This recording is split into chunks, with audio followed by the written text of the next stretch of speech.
We continue to see reaction across the country as President Trump begins his second term in office. Western Mass News reporter Reagan Stoddard joining us live in studio with more on how people here in Western Mass on both sides of the aisle are feeling early on. Reagan? Chris, we're seeing many different opinions and reactions. Some are excited for the next 4 years, while others are cautious about the actions President Trump has taken so far.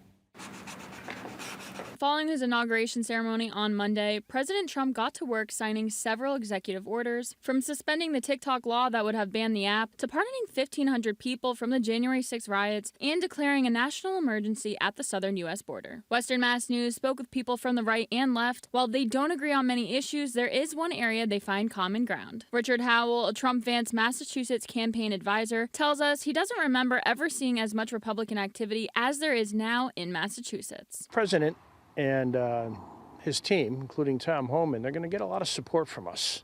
People are going to support what's going on with these initiatives. Howell says we will see the Trump support and activity come from the local levels. Selectman level, school committee level, city council, planning board, those types of offices. Western Mass News also spoke with Joey Pisani, a college activist and Russell native who is in Washington leading up to the inauguration, pushing for support of the Equal Rights Amendment. While not a Trump supporter, he agrees the local levels are going to be key. That is going to be the biggest safeguard against the second Trump administration, is going to be how people show up in 2026 and in their local elections. Pisani believes Massachusetts can be a beacon of hope for other states, but Massachusetts needs to start with their communities. People need to have the courage to be there for their neighbors, right? Your LGBTQ plus neighbors, your women neighbors, your immigrant neighbors, your Black and brown neighbors, your Indigenous neighbors.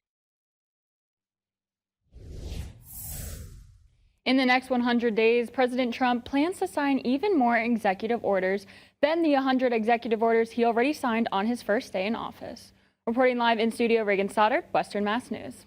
Reagan, thank you for that live report. At least 28 people